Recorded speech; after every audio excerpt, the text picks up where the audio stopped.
પ્રિય શ્રોતા મિત્રો, ફરી એક વખત તમારી સમક્ષ એક નવા વિષય સાથે હું આવવા માંગુ છું. અને એ વિષય વિશ્વના તમામ લોકોને સ્પર્શતો વિષય છે. એ મને સ્પર્શે છે અને બીજા લોકોને પણ સ્પર્શે છે. અને એ વિષય છે આળસ. અને આળસના સંબંધમાં આપણને ઘણી બધી માહિતી જુદા જુદા સ્ત્રોતો મારફતે મળી શકે એમ છે. અને તેથી કરીને અત્યારના આપણા આ ટૂંકા પ્રવચનમાં એ સંબંધી આપણે જોઈશું. વિશ્વના જે મહાન વૈજ્ઞાનિક ન્યૂટન, એમણે ગતિશીલતાનો નિયમ શોધી કાઢ્યો. અને એ જણાવે છે કે ગતિશીલ ચીજ વસ્તુ ગતિ ધરાવે છે, જ્યારે સ્થગિત જે વસ્તુઓ છે તે હંમેશા સ્થગિત હોય છે. અને આ નિયમ જાણે કે લોકોને પણ લાગુ પડે છે. કેટલાક લોકો સ્વાભાવિક રીતે જ પોતાનું જે આયોજન છે તે પૂરું કરતા દેખાય છે, જ્યારે બીજા કેટલાક લોકો આયોજન સાઈડમાં મૂકે છે અને એનું કારણ કે વચ્ચે આળસ આવી જાય છે. અંગ્રેજીમાં એક સરસ વાક્ય છે અને તે એ કે some people are working hard while others are hardly working. કેટલાક લોકો પુષ્કળ પરિશ્રમ કરે છે અને કેટલાક લોકો ભાગ્યે જ કામ કરે છે. અને આ તો એક બાબત કહી શકાય કે જ્યાં આળસ હોય ત્યાં કોઈ પ્રગતિ જોવા મળતી નથી. સંસ્કૃતમાં આળસને માટે એક સરસ મજાનો શ્લોક હું 8મા ધોરણમાં હતો ત્યારે મેં કંઠસ્થ કરેલો છે, હજુ પણ યાદ છે. અલસસ્ય કુતો વિદ્યા અવિદસ્ય કુતો ધનમ અધનસ્ય કુતો મિત્રમ મિત્રસ્ય કુતઃ સુખમ. આળસુ અને વિદ્યા ક્યાંથી? વિદ્યા વગરને ધન ક્યાંથી? અને જે ધન જે વગરના માણસને મિત્રો ક્યાંથી હોય? અને જેને મિત્રો નથી એને સુખ પણ ક્યાંથી હોય? અને એટલા માટે બીજું પણ હું જ્યારે 3જા ધોરણમાં અભ્યાસ કરતો હતો ત્યારે એક મારી જે ગુજરાતી વાચન માળાની અંદર એક બીજી પણ કવિતા હતી. એ કવિતા આખી મને મોઢે નથી આવડતી, પણ એ કવિતાની અંદર એક આળસુ માણસ છે, એ બોરડીના ઝાડ નીચે સૂતો છે. અને જે કવિ છે એ આ પ્રમાણે એના સંબંધી કવિતા લખે છે કે બોરડીના ઝાડ નીચે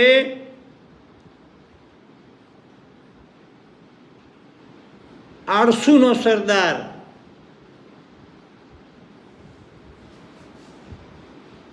સૂતો હતો અને ટગર ટગર જોતો હતો. મારે આ બોર ખાવા છે. અને તેથી કહીને જુએ ધારી ધારીને, એ ધારી ધારીને જુએ છે. એની ઈચ્છા એક જ હતી કે આ જે બોર છે તે કોઈક રીતે મને આપે કોઈ, અથવા સીધા મારા મોઢામાં પડે. આ છે ભાઈ આળસુનું જે ચિત્ર દેખાય છે. અને એની તો ઈચ્છા હોય છે કે બીજા લોકો એના માટે કંઈક પરિશ્રમ કરે અને એને મળી જાય. અને આવા પ્રકારનું જે વલણ ધરાવતા લોકો આજે વિશ્વની અંદર ઘણા બધા હોય છે. કારણ કે એમને મેળવવું છે તો પુષ્કળ, પણ કામ કરવાની આળસ હોય છે. આળસુની આંખો ઉઘડી જાય એ માટે નીચેનો બીજો એક શ્લોક પણ જોવા મળે છે. ઉદ્યમે નહીં સિદ્ધ્યંતિ કાર્યાણી ન મનોરથે નહીં સુપ્તસ્ય સિંહસ્ય પ્રવિશંતિ મુખે મૃગાહા. આળસુ માણસ છે એને સિદ્ધિ નથી મળતી. કામ કરો તો પછી વિજય પ્રાપ્ત થાય છે, સિદ્ધિ પ્રાપ્ત થાય. કાર્યાણીના મનોરથે જે કાર્ય છે એ કલ્પના શક્તિ મારફતે મળતા નથી, પૂરા થતા નથી. જે સૂતેલો સિંહ છે એના મોઢાની અંદર હરણો આવીને પેસી જતા નથી. એના માટે તો એને શિકારને માટે બહાર નીકળવું પડે છે. કેટલાક લોકો તે એમના જીવનની અંદર આળસ એ બહુ જ સામાન્ય હોય છે, ઘર કરી ગયેલી હોય છે, અને એના પ્રલોભનમાં તો ઘણા બધા પડેલા હોય છે. કેટલીક વાર તો નાના જે પશુ પંખીઓ છે, જીવજંતુઓ છે, એ આળસુ માણસને ઠપકો આપી જાય છે. જે નીતિવચનનું જે પુસ્તક છે એનો 6થો અધ્યાય અને મને લાગે છે કે 6ઠ્ઠી કલમ, નીતિવચનનું પુસ્તક એનો 6થો અધ્યાય અને 6ઠ્ઠી કલમ હું તમારી આગળ એ વાંચવા માગું છું. હું આળસુ, તું કીડીઓ પાસે જઈને શીખ. તેમની જીવનચર્યા પરથી તું બોધપાઠ ગ્રહણ કર. કીડીઓને કોઈ નેતા હોતો નથી, તેમને કોઈ નાયક કે શાસક હોતો નથી, તો પણ તે ઉનાળામાં અનાજનો સંગ્રહ કરે છે અને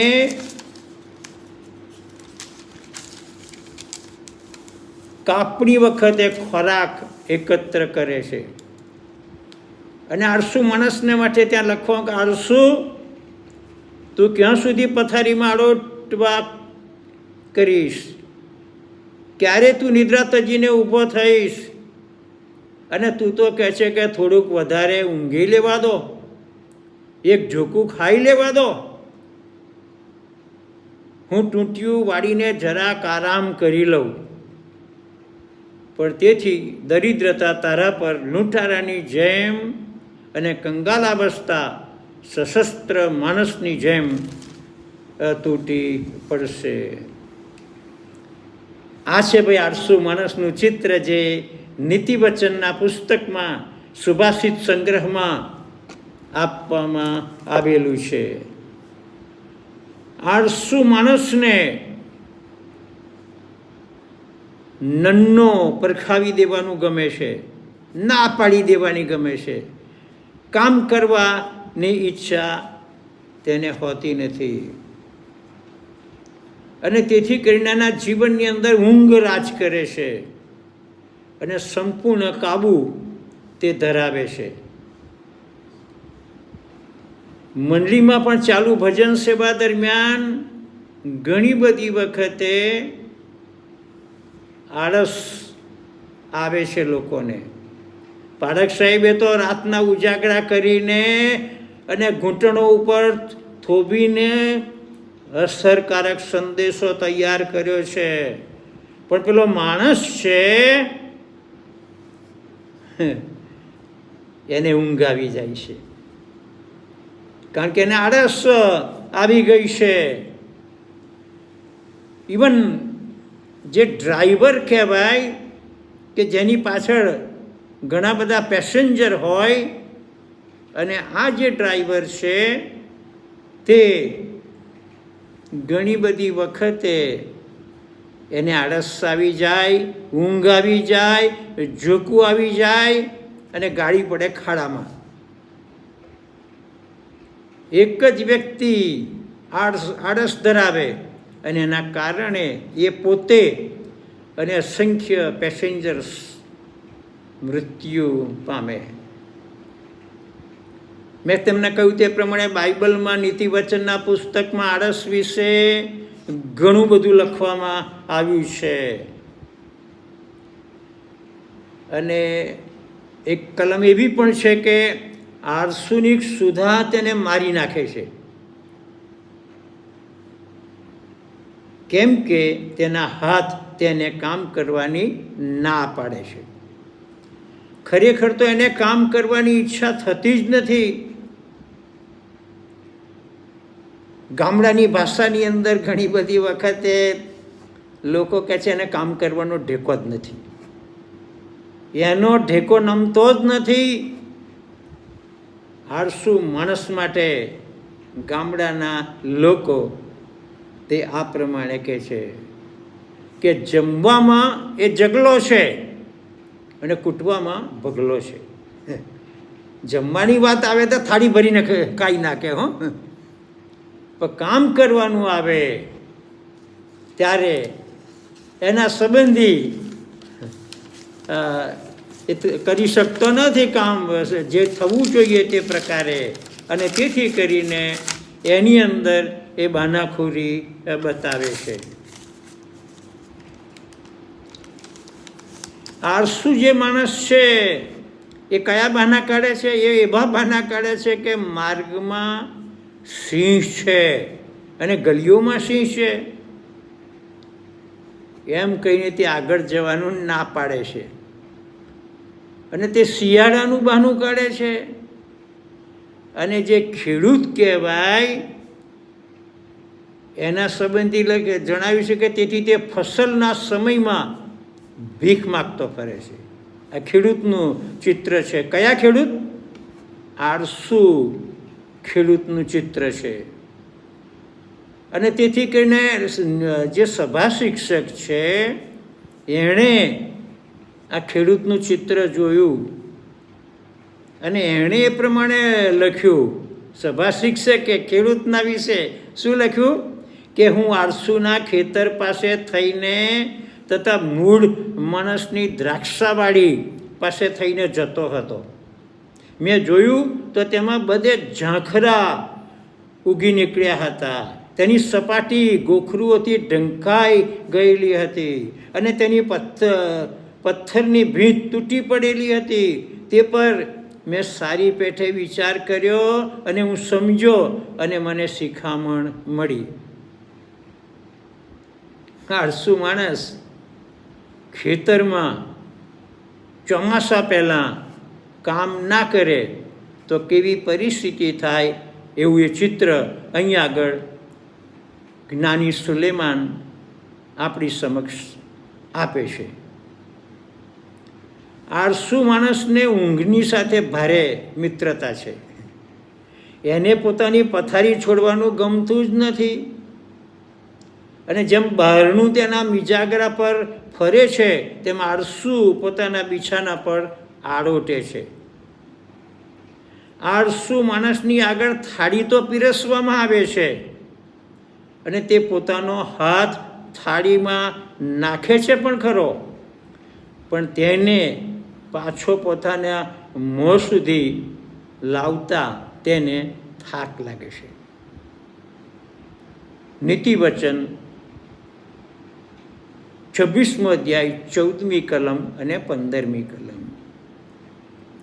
આળસુ માણસ પોતાના સમયનો અને પોતાની શક્તિનો વ્યર્થ બગાડ કરે છે. અને નીતિવચન 18:9માં લખવામાં આવ્યું છે કે વળી જે પોતાના કામ કરવામાં ઢીલો છે તે ઉડાવનો ભાઈ છે. આળસુ પોતાની નજરે પોતાને વધારે ડાયો ગણે છે, પણ ખરેખર તો એક નંબરનો મૂર્ખ માણસ છે. આળસની સાથે નકામીને બીજી વ્યર્થ બાબતો પણ સંકળાયેલી છે. હોઠોની વાતો જે છે તે દળદાર લાગે છે, પણ સર્વ પ્રકારના જે ઉદ્યોગ કહેવાય એમાં તો લાભ અને લાભ જ છે.